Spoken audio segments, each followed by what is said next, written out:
ગાંધીનગરની અંદર આજે ગુજરાતના ખેડૂતોએ કૂચ કરવાના છે. સનાથલ ખાતે આપણે ઉપસ્થિત છીએ. આપ જો દ્રશ્યોની અંદર મોટી સંખ્યામાં અહીંયા ગાડીઓના કાફલા ખડકી દેવામાં આવ્યા છે. ગુજરાતભરની અંદરથી ન માત્ર મોરબી, કચ્છ કે સુરેન્દ્રનગર, પરંતુ આખા ગુજરાતની અંદરથી ખેડૂતો અહીંયા પહોંચ્યા છે અને જે બ્રિજની નીચે તમામે ખેડૂતો એકત્રિત થવાનું નક્કી કર્યું હતું ત્યાં અત્યારે હાલ ખેડૂતો પહોંચી ચૂક્યા છે. આપ જુઓ, દરેક જગ્યા ઉપર બ્રિજની નીચે ખેડૂતો દેખાઈ રહ્યા છે. એક બાદ એક ગામની અંદરથી જે નીકળેલા ટ્રેક્ટરો જે છે તે ટ્રેક્ટરો અહીંયા પહોંચી ચૂક્યા છે. ખેડૂતો સાથે આપણે વાતચીત કરીશું. ક્યાંથી આવો છો તમે? જેતપુરથી. મોરબીના જેતપુરથી. શું સ્થિતિ છે તમારા ગામની અંદર અત્યારે? કેમ કે છેલ્લા 20 દિવસ કરતાં વધારે સમયથી આખા ગુજરાતની અંદર એક ગામ ચર્ચિત છે ને જેતપુર છે. તમારા ગામમાં હાલ શું સ્થિતિ છે? ગામમાં અત્યારે પરિસ્થિતિ બહુ સારી છે, કાંઈ ઉપાડી જેવું નથી. બાકી આંદોલન અત્યારે ફૂલ જોરમાં છે. વીજપોલ કેટલાના ખેતરોમાં ગામની અંદર નાખવામાં આવ્યા છે? વીજપોલ અમારે 15 થી 20 વીજપોલ આવે છે એક લાઈનમાં અત્યારે. અચ્છા. હા. બીજી કેટલી લાઈન આવવાની આશંકા છે? બીજી આવી તો 15 થી 18 લાઈન આવે છે. 18 લાઈન મિનિમમ આવશે. ક્યાંથી આવો છો તમે? જેતપુર. જેતપુરથી. તમારા ગામની અંદર છેલ્લા 4-5 દિવસ કરતાં વધારે સમયથી ખેડૂતો તો રસ્તા ઉપર છે, પરંતુ તેમના ઘરેથી બાળકો હોય, મહિલાઓ હોય, એ પણ ગામની અંદર અત્યારે છાવણીની અંદર બેઠા છે. ત્યાંની કેવી પરિસ્થિતિ છે? શું અત્યારે ત્યાંના લોકો સાથે સંપર્કમાં અંદર વાતચીત થાય છે? અમારા બાપની જમીન, અમારા બાપનો દસ્તાવેજ તોય પૂછા વગર થાંભલા નાખી જાય, એ તો કોઈ શરતે ચલાવી લેવામાં આવશે જ નહીં. શું માંગ છે તમારી? માંગ એક જ છે કે વળતર કાયદા મુજબ મળવું જોઈએ. અને પોલીસે અત્યાર સુધી કેટલા લોકોને ડિટેન કર્યા, અટકાયત કરી? 4 બસો રિટર્ન કરી હતી ટોટલ. પછી એમને છોડી દેવામાં આવે? હા, પછી એને છોડી દેવામાં આવ્યા. આંદોલન કર્યું, રસ્તા રોકો આંદોલન, પછી એને છોડી દેવામાં આવ્યા. બિલકુલ. મોરબીના જેતપુરથી જી તમારા માધ્યમથી એક વસ્તુ કહેવા માંગુ.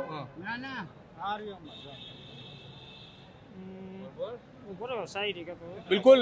ખેડૂતો અહીંયા ઉપસ્થિત છે મોટી સંખ્યામાં બીજા, અને તમામ ખેડૂતોએ અત્યારે મોરબી, જેતપુર સહિત તમામ અલગ અલગ જગ્યાએથી આવ્યા છે.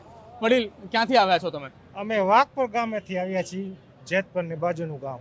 તમારા ગામમાંથી શું સ્થિતિ? કેટલા વીજપોલ તમારા ગામની અંદર આવે એમ છે? અમારા ગામની અંદર 12 વીજપોલ આવે છે. અને ખેડૂતોની શું માંગ છે તમારા ગામની અંદર? બસ બળજબરીપૂર્વક કામ હાલે છે એટલે બંધ કરાવો. ખેડૂતોને પૂછવામાં આવે છે કે? ખેડૂતોને જરાય પૂછવામાં આવતું નથી.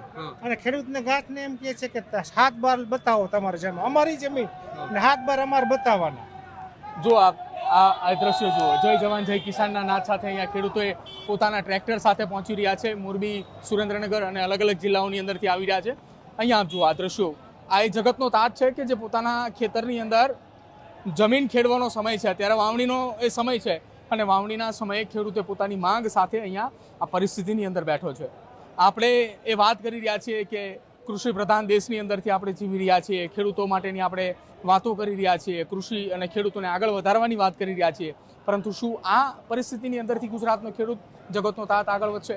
આ એ પરિસ્થિતિ છે કે જ્યારે ક્યારેય એ ગુજરાત અથવા તો દેશના કોઈ વ્યક્તિ અથવા કોઈ રાજ્યએ ના જોવી પડે, કેમ કે જ્યારે જગતનો તાત એ રસ્તા પર ઉતરે છે ત્યારે એ પોતાની તાકાત, પોતાની શક્તિ સાથે મેદાને ઉતરે છે. શક્તિ સાથે ઉતરેલો ખેડૂત એ હંમેશા પોતાની માંગ સાથે આગળ આવે છે. અહીંયા પણ હજી આ જુઓ, આ દ્રશ્યોની અંદર આ ખેડૂતો, અત્યારે હાલ વાવણીનો સમય છે, વરસાદે માથે છે, અને એ પોતાના ખેતરની વાવણીની જવાબદારી મૂકીને ખેડૂત અહીંયા ઊભો છે. દાદા, ક્યાંથી આવો છો તમે? મોરબીથી. શું પરિસ્થિતિ દાદા તમારા ગામની અંદર અત્યારે મોરબીમાં? મોરબીમાં અમારા ગામમાં ઓછામાં ઓછી 7 થી 8 લાઈનો નીકળે. એમાં અડધા પૈસા આપે છે, અડધા નથી આપતા. તમે કેવા દાદા, વાવેતરમાં દાદા કપા વાયો હોય એમાં ખાડા કરીને વયા જાય, આટલા ચીરા પાડી દે, ખેતરમાં જવા દેતા નથી ને પૂરું વળતર આપતા નથી. જે એક ખેતરમાં ખાડો જડી જાય, 20 લાખ રૂપિયાનું ખેત વીધો હોય એના 7-8 લાખ માન ઉપજે છે. દાદા, અત્યારે વરસાદ માથે છે, વાવણીનો ટાઈમ છે, ખેતરમાં વાવણી કરી કે પછી હકની લડાઈ માટે અત્યારે અહીંયા પહોંચી ચૂક્યા છો? હકની લડાઈ માટે અત્યારે કેનાલમાં પાણી હાલે છે. 3 દી આવ્યું, 2 દિવસથી બંધ કરી દીધું, એ પાણી દેતા નથી. તોય અમારા હક માટે અમે અહીંયા ઘરના હંધું મૂકીને આવતા રહ્યા છીએ.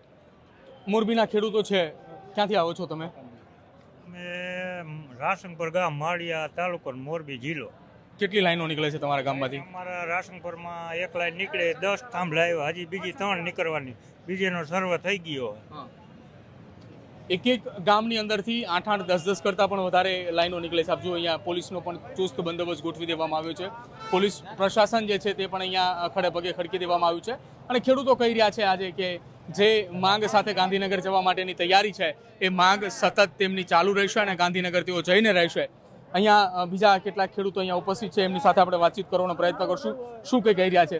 કાકા, ક્યાંથી આવો છો તમે? ખાખરીથી, મોરબી તાલુકો, મોરબી જિલ્લા પણ ખાખરીથી ગામ મળીએ તાલુકાનું.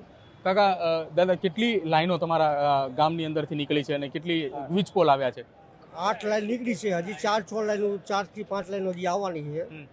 અને આમાં શું છે કે ખેડૂતના જમીનના ભાવ અત્યારે બજાર કિંમત ખેડૂતના ભાવ છે જમીનના, એ પ્રમાણે એના ડબલ વળતર આપે ખેડૂતને તો પોસાય એવું છે.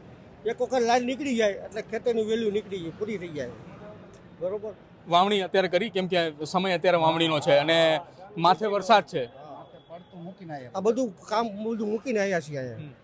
આ સરકાર આગળ જવાબ લેવા માટે આવ્યા છીએ બધા. એક સવાલ મારે તમને પૂછવો છે. દરેક રાજ્યની અંદર અથવા તો દરેક દેશની અંદર જે દેશ પોતાને એવું કહેતો હોય કે અમે ખેતી પ્રધાન છીએ, એ ખેતી પ્રધાન દેશના ખેડૂતને જ્યારે આવી રીતે રસ્તા ઉપર ઉતરવું પડે ત્યારે કેટલું દુઃખ થાય? ખેડૂત એક વસ્તુ એવી છે, ખેડૂત બધાને દેવા માટે પેદા થયેલો છે. એનો હાથ રહ્યો ને આમ નીચેનો એમ દેવા માટેનો જ હાથ હોય છે. પણ ખેડૂતને જરૂર પડે છે સરકારને એને સપોર્ટ આપવો પડે. સરકાર એને સપોર્ટ નથી આપતું. આ ગામડા ભાંગવાનું કારણ એ જ છે. ખેડૂત સમૃદ્ધ થાય તો ગામડું સમૃદ્ધ થાય. ખેડૂત સરકારનું કોઈ ધ્યાન નથી ગામડા પ્રત્યે, કોઈ એક જાતનું ધ્યાન નથી. બિલકુલ, ખેડૂતો કહી રહ્યા છે કે ખેડૂત સમૃદ્ધ થશે તો ગામ, અને ગામ સમૃદ્ધ થશે તો એ દેશ સમૃદ્ધ થશે. એ માંગ સાથે ખેડૂતો અહીંયા છે. હજી પણ આપ જુઓ, આ એ ખેડૂતો છે અને તમામ એ ખેડૂતો અત્યારે અહીંયા શાંતિપુરા ખાતે અત્યારે ઉપસ્થિત છે.